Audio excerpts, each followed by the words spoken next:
नमस्कार, मैं हूं प्रभु चावला और आज सच्ची बातें बारी है ऐसी शख्सियत की जो अपनी जिंदगी और अपनी समाज सेविका अपनी शर्तों पर करती हैं और उसमें अभी तक फेल नहीं हुई है। Thank you for the result. तो फेल हुई है कि नहीं हुई? Thank you for the result. अभी तक तो फेल नहीं हुई यार, पर अब लगता है कहीं ना कहीं फेल होने वाली है थोड़ी। हाँ? काले धन के ऊपर झगड़ा आपने शुरू किया, आपने अन्ना के साथ पूरा बैठ करके धरने दिए। आप उसका रिजल्ट बड़ी जल्दी ढूंढ रहे हैं। रिजल्ट कितने दिनों में आएगा? अच्छे दिन तो आ गए, पर अच्छे काला धन कब आएगा? आप बहुत जल्दी ढूंढ रहे हैं। द प्रोसेस जिस तरीके से प्रोसेस शुरू हुआ है ये तो खत्म नहीं होने वाला, ये तो एक्सपोज कर देगा। ऑलरेडी एक्सपोजर शुरू हो गया। नहीं, एक्सपोजर तो ये जो नाम आजकल छप रहे हैं वो पहले भी छप चुके हैं। नहीं, मैं इसमें देखो एक शुरुआत है। It's just being impatient. Impatience नहीं, इसमें you have the SIT sitting headed by a very good जज। वो चुप नहीं होने वाला। ठीक है, वो तो चुप नहीं होने वाला। प्रोसेस शुरू हो चुका और मामला सुप्रीम कोर्ट। आपने आंदोलन शुरू किया था, आपने समय की सीमा बांधी, तब तो कुछ भी नहीं था। तब तो नहीं, तो आपकी वजह से वो एसआईटी बनी, कोर्ट में सब कुछ आया, तो आपने समय की सीमा तब नहीं बांधी थी। प्रोसेस शुरू हो चुका है। प्रोसेस शुरू। आपको लगता है कि जेटली साहब का जो रिस्पॉन्स है या मोदी जी की सरकार का रिस्पॉन्स है उससे आप सेटिस्फाइड हैं? मैं सेटिस्फाइड। देखो, एक बात है कि एक विश्वास वापस जाग गया है। पहले विश्वास ही नहीं था। अगर वो ठीक भी करे तो प्रॉब्लम होती थी, विश्वास किससे करे? अब विश्वास प्लस प्रोसेस है। सो मैं ये कह रही हूँ, तो ये जर्नी बिल्कुल राइट है। ये एंड तक आएगी, अब कितनी जल्दी आएगी ये सारी चार्जेस और इन्वेस्टिगेशन पर डिपेंड करता है। किरण बेदी कितना समय तक इंतजार करेगी? अन्ना जी ने कहा मैं आंदोलन चलाऊंगा, मैं प्रोसेस को मॉनिटर करूंगी, प्रोसेस को देखूंगी रुक गया है कि चल रहा है, क्योंकि जुडिशियल प्रोसेस भी बन गया, इन्वेस्टिगेशन भी बन गया। लेकिन एक फर्क तो आ गया कि स्विट्जरलैंड लाइन पे आ गया कि अब हम आपको इन्फॉर्मेशन देंगे। पहले कहते थे, पहले आंखें दिखाते थे, पहले कहते थे हम आप कैसे मांग सकते हैं इन्फॉर्मेशन।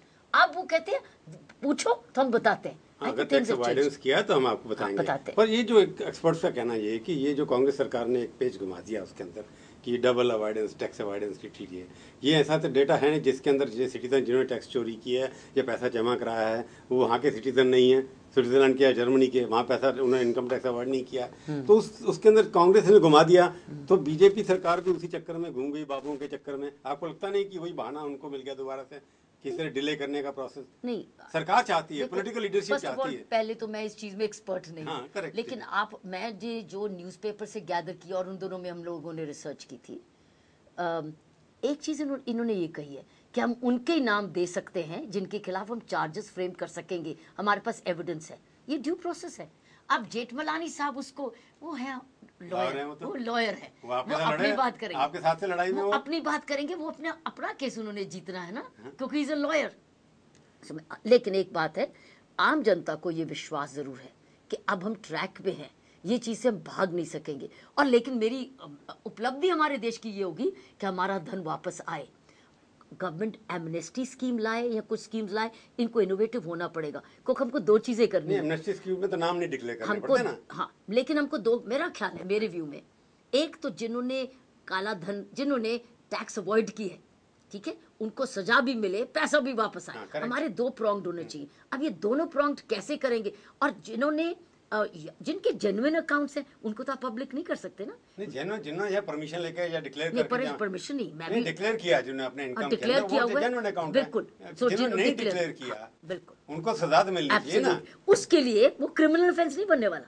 सो आपको ये भी डिफरेंशिएट करना पड़ेगा कि क्रिमिनल ऑफेंस बनता है या सिविल ऑफेंस पड़ता है। काला धन भेजा गया, चाहे वो तरह से उसके अंदर इनकम हो, चाहे वो ड्रग का पैसा हो, चाहे ब्राइवरी का पैसा हो, काला धन तो काला धन है। आपके जो नए लॉज हैं जो हमने पीछे एंड मनी लॉन्ड्रिंग पर हमने अमेंडमेंट्स भी किए, उनमें कई ऑफेंसेस सिविल में भी है। तो इसीलिए मैं कहूंगी कि मैं इस वक्त लीगल एक्सपर्ट बन के आपको जवाब नहीं दूं। मैं ये कहूंगी हर केस को अब हमने लीगली टेस्ट करना है और वो चुप नहीं रह सकता है, क्योंकि अब आपकी PIL भी लगेगी, अब आपकी RTI भी लगेगी। ये मामला ऐसा खत्म नहीं होने वाला है, ये सिर्फ चढ़ेगा जरूर। जेटली साहब ने कह दिया कि कांग्रेस एम्बेरस होगी, इसलिए थोड़ा इसका मतलब कि कांग्रेस एम्बेरस ना हो, ये तो आपकी रिस्पांसिबिलिटी नहीं है। जो भी नाम हो, चाहे कांग्रेस, एम्बेरसमेंट तो होगी किसी की भी, जिनका नाम निकलेगा एम्बेरसमेंट होगी। एनडीए के मिनिस्टर को तो ये तो कहना चाहिए कि जिसकी एम्बेरसमेंट हो, कांग्रेस क्यों एम्बेरस होगी? क्योंकि 60 इयर्स एक nexus of money in politics तो रहा है, और जो मेजॉरिटी रूल का है वो तो अनफॉर्चुनेटली कांग्रेस का था। तो इनमें से ही opportunity to make money was in during has been during the Congress rule. लगता है कि मोदी जी के साथ जाती हो रही है कि उनसे अपेक्षा ऐसी हैं, एक्सपेक्टेशन इतनी स्केरी हैं, वो कहते हैं अभी आज कहा तो आज ही कर दो, उसके भी तो परिणाम भुगतने पड़ेंगे ना मोदी साहब को, की अपेक्षा कितनी है। मैं कहूँ उनको धीरे धीरे समझ ले लोग, ऐसी बात नहीं है। लोग ये नहीं कह रहे कि इमीडिएट, ये ऑपोजिट, वो लोग कह रहे हैं जिनके पास और कोई मुद्दा नहीं है। आज वो लोग कह रहे हैं कि अभी लाओ, क्योंकि उनके पास और इशू नहीं रहा। लेकिन आम व्यक्ति के पास जाओ तो बोलते हैं अरे इतनी जल्दी क्या कर रहे हो, समय तो दो, इन्वेस्टिगेट तो करने दो, लीगल प्रोसेस तो फॉलो करने दो, प्रोसेस पे तो हो, गाड़ी चल तो रही है। तो ये वो उठा रहे हैं यही चीज जिनको मुद्दा और नहीं। किरण जी, आपके लिए एक धर्म संकट आने वाला है। अगर अन्ना जी ने धरना दे दिया दोबारा से तो आप उनके साथ लड़ाई हैं, तो आप क्या करेंगे? जैसे उन्होंने पत्र लिखा है कि समझते उसके अंदर वील थ्रेट है, मैं अन्ना को आंदोलन चलाऊंगा। मैं अन्ना को लीगल अवेयरनेस जरूर दूंगी कि अन्ना ये ट्रीटीज हैं, ये इसके लीगल प्रोसेसेस है। उसके बाद भी अगर आपने धरने पे बैठना जरूर, अन्ना का माइंड अपना है, लेकिन अन्ना को लीगली अवेयर होना भी जरूरी है, उसके बाद ही डिसीजंस ले। नहीं, पर आपने कहा कि टाइम का फ्रेम लिमिट है, आपके टाइम लिमिट तो है नहीं। मैंने कहा ना लीगल प्रोसेस है तो है, आप बड़े अमीर लोग हैं, वो तो लीगल डिले करना जानते हैं। आपने भी कई बार ट्वीट किया, एक बार आपने कहा कि एक केस के अंदर कितना समय लगता है। तो जितने भी अमीर लोग हैं उनको पता है डिले कैसे करना है। तो उसके बाद आपका आंदोलन, ये मामला सुप्रीम कोर्ट में चला गया, इतना ऐसे बैठ नहीं सकते आप बैठने वाला मामला नहीं रहा। लेकिन हम लोग देख तो रहे, वॉच कर रहे, मैं ही क्यों वॉच कर रही हूँ, आप भी वॉच करें, मीडिया भी वॉच करे, लीगल।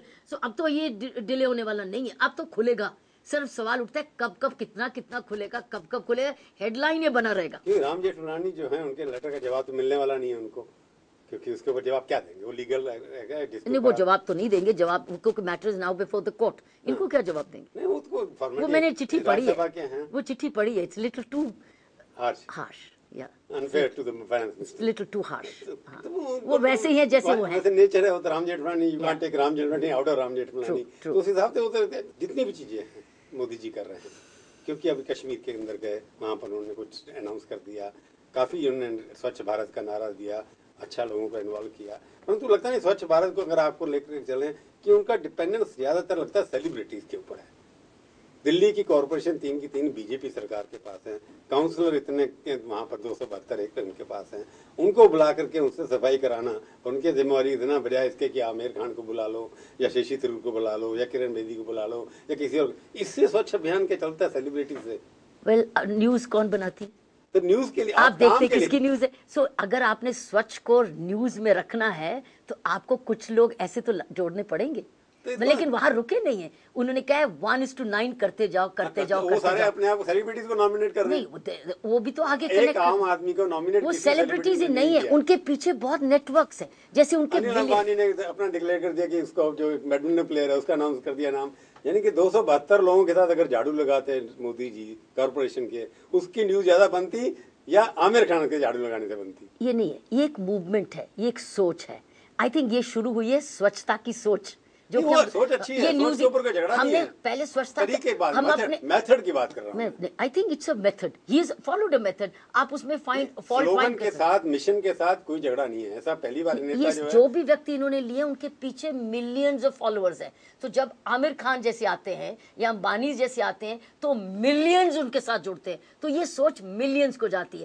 आई थिंक ये अप्रोच टाइम कहाँ है। तो सवाल ये है कि जैसे मोदी ने कहा मैं 100 घंटे दूंगा, उनका जुड़ना ही बड़ी मेजर न्यूज है। और न्यूज से एक रोलिंग तो होता ना, एक बॉल रोल तो हुआ स्वच्छता का, और करते करते नहीं, और मोदी साहब ने ये कब कहा है आज करो और कल खत्म, झाड़ू तो रोज लगाना पड़ता है। सो इसलिए इट्स स्टार्टिंग अ मूवमेंट स्वच्छता की ओर, एक डायरेक्शन, एक कॉन्शियसनेस दी कि आप गंदा मत छोड़ के जाना। सवाल ये है कि पॉलिटिकल अकाउंटेबिलिटी, क्योंकि चुने हुए लोग जो हैं कॉर्पोरेशन चलाते हैं सारे देश के अंदर, 5000 म्यूनिसिपैलिटीज कॉर्पोरेशन हैं, उनके ऑफिसर, उनके लोग जब तक वो नहीं काम पे लगेंगे, आमिर खान, सलमान खान, मुकेश अंबानी, अनीता अंबानी, उनको इग्नोर, ये नहीं, मैंने नहीं देखा उनको ये इग्नोर। एक बार झाड़ू लगाया अपने, या उसके बाद झाड़ू लगाएंगे साल भर बाद, मैंने नहीं ये देखा उनको इग्नोर करते। ये एक मूवमेंट शुरू हुई है, इसमें हर ब्यूरोक्रेट को, हर प्रधान को, हर कॉर्पोरेटर को, हर एमपी को, हर एमएलए को, हर RWA को जोड़ना पड़ेगा।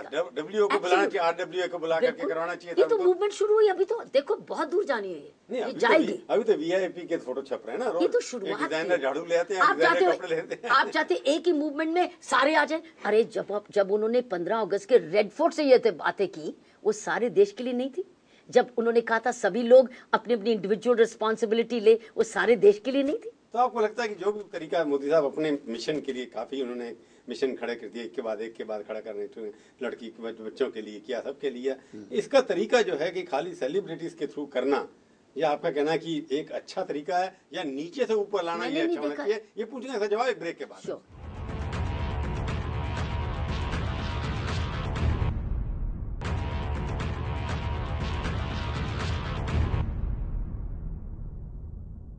सच्ची बात में आपका एक बार फिर से स्वागत है। आज हम बातचीत कर रहे हैं किरण बेदी से। तो ब्रेक से पहले मैं आपसे पूछा था कि जो मेथड है कि बड़े बड़े लोगों को इन्वॉल्व करना, इससे लगता है हिंदुस्तान की आदत बदल जाएगी। ये आप एक ही चीज को देख रहे हैं, मैं चीज ये भी देख रही हूँ कि वो हर व्यक्ति को इन्वॉल्व कर रहे हैं। आपको याद है 15 अगस्त के अगेन में इन्होंने जब सबका धन्यवाद करने के बाद ही, मैंने आपको पता है इंडो चाइना बॉर्डर पे थी उस वक्त, मैं एक छोटा ट्रांसिस्टर ले गई थी, मैं देखना चाहती थी हमारे प्रधानमंत्री इस बारी अलग क्या बोलते हैं पहले से। और उन्होंने जब सबका धन्यवाद कर दिया, सबसे पहले उन्होंने क्राइम्स अगेंस्ट वुमेन की बात की और शुरुआत की परिवारों से और हर एक के माँ बाप से कि ये हर माँ बाप की जिम्मेवारी है कि अपने लड़की हर बच्ची को, अपने बच्चे को सही परवरिश दें। जब आपने हर माँ बाप को ले लिया, हर परिवार को ले लिया, टीचर को ले लिया, तो हर स्कूल को ले लिया, तो ये एक बॉटम अप अप्रोच नहीं है। सो कभी आप मिडिल अप्रोच है, कभी टॉप बॉटम अप्रोच है, कभी बॉटम अप अप्रोच है। यही तो नई लीडरशिप है जो हर सिचुएशन को उस एंगल से फोकस करती है। तो मैं जैसे स्कूलों के टीचर्स डे में स्कूल के बच्चों को ले लिया, सो isn't that a bottom approach? चाचा मोदी बन गए, जब बिल्कुल चाचा मोदी, so इतने मिलियंस ऑफ बच्चों को पहुंच गए और मिलियंस को उनको ये बताने लगे कि ये बताओ, ये नहीं कि बनोगे क्या, ये बताओ करोगे क्या बन के। तो ये नई अप्रोच नहीं है। बच्चों में सीडिंग आ रही है, बच्चे झाड़ू लगा के साफ कर रहे हैं, बच्चे कॉन्शियस हो रहे हैं, बच्चे कुछ बन के कहते हैं मैं ये करूंगा, मैं भी मोदी बनूंगा। ये नई सीडिंग कब आई थी? ये आज इंडिपेंडेंस के बाद ये बीज बो जा रहे हैं। लेकिन ये जनरेशन हमको बेनिफिट मिलेगा, पोस्ट प्री मोदी जनरेशन। हजारों करोड़ों मोदी खड़ा कर रहे हैं। बिल्कुल, ये pre Modi and post Modi generation में फर्क होगा। किस तरह का फर्क होगा? एक बेटर लीडरशिप निकलेगी, एक वैल्यू सिस्टम आएगा, हिंदी की भी सेंस ऑफ प्राइड आएगी, वैल्यू सिस्टम वापस आएगा। ये वैल्यू सिस्टम की बात कर, जिम्मेवारी वापस आएगी, अकाउंटेबिलिटी, भारत के लिए प्यार वापस आएगा। एक वादा किया मिनिमम गवर्नमेंट मैक्सिमम गवर्नमेंट, वो अभी तक दिखाई नहीं दे रहा कहीं पर। ज्यादा से ज्यादा सेक्रेटरी को एक हटाया नहीं उन्होंने, नंबर नहीं कम किया, मंत्री उन्होंने अभी अपॉइंट नहीं किए, तो आप इसलिए नहीं किए कि उनको एक्सपेंशन करना है, पर नंबर ऑफ सेक्रेटरीज की पोस्ट बढ़ गई, नए पैनल्स बनते जा रहे हैं, कमेटी रोज एक नया अनाउंस हो जाती जा रही है। तो इसका वो जो है कि उन्होंने प्रॉमिस किया कि मैं सरकार कम करूंगा, सरकार कम होने के बजाय बढ़ती चली जाए, सरकार के ऊपर खर्चा कम नहीं ऑन द कॉन्ट्ररी उनकी सरकार बहुत छोटी है। मगर आप मेरे से आप मंत्रिमंडल की बात छोड़ दीजिए। ना ना ना ना, मंत्रिमंडल से लीडरशिप आती है। आप एक मंत्री को तीन सरकार तो बाबुओं से आप रही हैं पुलिस के अंदर, बाबुओं से चलती है सरकार। नॉट एट ऑल, मिनिस्टर से आफ्टर कैबिनेट मीटिंग में तो मिनिस्टर ही बैठते हैं, सेक्रेटरी थोड़ी बैठते हैं। सबसे पहले it is actually minimal government, they need to expand their government, they need to have ये जो तीन पोर्टफोलियोज एक मंत्री के पास है, he must induct more people। Talent की कमी होगी? नहीं, टैलेंट है पहले। I think it was a beginning to be made, so he needs to expand। अब टाइम आ गया है, टाइम आ गया है कि he needs to expand his cabinet। जिनके पास यार डिपार्टमेंट है कम करें, इस वक्त ये जरूरत है, उन्होंने अपने ऊपर बहुत ज्यादा जरूर से ज्यादा प्रेशर लिया। he needs to find the talent। 2 states में जीत गए, दिल्ली में चुनाव कराने में डरते क्यों? ये तो मुझे नहीं मालूम, डर रहे हैं कि लीगल इश्यूज है, ये मुझे नहीं मालूम। ये क्यों डरेंगे? हरियाणा जीत गए। हाँ, तो कराना चाहिए ना अनाउंस उनको। बिल्कुल करना चाहिए। दिल्ली का इलेक्शन होना चाहिए, आपके हिसाब से होना चाहिए ना दिल्ली का चुनाव दोबारा। दिल्ली को गवर्नमेंट मिलनी चाहिए, और लेकिन इलेक्शन के थ्रू दिल्ली को गवर्नमेंट मिलनी चाहिए जो सेंट्रल गवर्नमेंट से अलाइंड हो, ये नहीं कॉन्फ्लिक्ट में हो जाए। वो दिल्ली गवर्नमेंट जंतर मंतर में हो और सेंट्रल गवर्नमेंट कुछ और है, आप ये नहीं कर सकते। नहीं, चुनाव होना चाहिए कि नहीं होना चाहिए? गवर्नमेंट बननी चाहिए। ये कैसे हो सकती है? ये लीगल तोड़फोड़ करने के विषय आप तो कह रहे हैं बीजेपी को डिबेट कराने पड़ेंगे ना लोग। तोड़फोड़ करनी चाहिए। आई सेड हर चीज लीगल प्रोसेस से होती है, जो लीगल प्रोसेस को फॉलो करें, legal process whatever the process. चाहे इलेक्शन हो गया नहीं, मैं ये पूरा आपका जवाब नहीं दे रही। नहीं, मैं बिल्कुल जवाब दे रही हूँ। I am here not for elections और जोड़ तोड़। I am saying Delhi government ऐसी होनी चाहिए जो मोदी का सहयोग करे, मोदी सरकार के। मोदी नहीं, जो सेंट्रल गवर्नमेंट से, क्योंकि याद रखना दिल्ली गवर्नमेंट का सारा बजट, दिल्ली पुलिस का सारा बजट सेंट्रल गवर्नमेंट अप्रूव करती है, तो आप अप्रूव नहीं करती, देती है। तो आप लीड क्यों नहीं लेती? बीजेपी ज्वाइन करके आप इलेक्शन लड़ा दो इनको। आप भी ज्वाइन कर लो। नहीं, आपके नेतृत्व में मेरे से कम वोट आपको नहीं मिलेगा। आप मुझे बताइए, आप क्यों नहीं ज्वाइन कर रहे? तो आप भी तो पब्लिक में, मैं आपको पूछ रही हूँ, आप भी तो पर सवाल ये है आप नहीं ज्वाइन करेंगे बीजेपी? हर एक आदमी सब कुछ नहीं होता है, आपने पॉलिटिक्स में, हर व्यक्ति सब कुछ नहीं होता है। मैं सवाल पूछा, उसका जवाब मैंने आपको जवाब दे दिया। नहीं, क्या हर व्यक्ति सब कुछ नहीं होता है? तो पॉलिटिशियन नहीं बनेंगे आप? नहीं, पॉलिटिशियन मैं हूँ नहीं। मैं पॉलिटिशियन नहीं हूँ और ना बने। मैं पब्लिक सर्वेंट हूँ। चुनाव अगर हो गया तो आप प्रचार करेंगी ना फिर? मैं प्रचार कौन करता है? मैं प्रचार तो नहीं करती, लेकिन मैं सही बात जरूर बोलूंगी ऐसे चैनल्स के थ्रू। चैनल के थ्रू इलेक्शन ऐसे चैनल्स आप इलेक्शन रैली में पार्टिसिपेट नहीं, रैलीज में नहीं। अब ब्रेक लेते हैं, उसके बाद मैं पूछूंगा कि एक आखिरी सवाल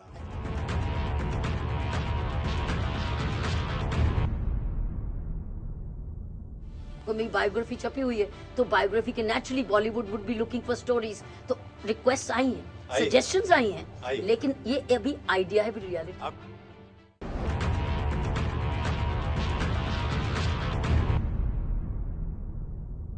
प्रियंका चोपड़ा आपके ऊपर फिल्म बना रही है, तो आप उसको सलाह दे रही हैं क्या? नहीं, ये एक आइडिया है, ये रियलिटी नहीं है, लेकिन एक दिन रियलिटी हो सकती है, वो कब है मुझे नहीं मालूम, लेकिन ये आइडिया आपसे डिस्कस किया प्रियंका ने? नहीं नहीं, तो आप आइडिया मतलब किसी नहीं ने नहीं, डाला? It's an idea based on my book. मेरी बायोग्राफी छपी हुई है, तो बायोग्राफी के naturally Bollywood would be looking for stories, तो रिक्वेस्ट आई हैं, सजेशंस आई हैं, लेकिन ये अभी आइडिया है, रियलिटी। आपकी बुक का क्या नाम है? आइडियर। अच्छा, तो इसलिए वो फिल्म बन सकती है, आपको कोई इतराज नहीं होगा? बिल्कुल नहीं, एक दिन बननी चाहिए। चलिए, आप हमारे स्टूडियो में आए, बहुत बहुत धन्यवाद। Thank you.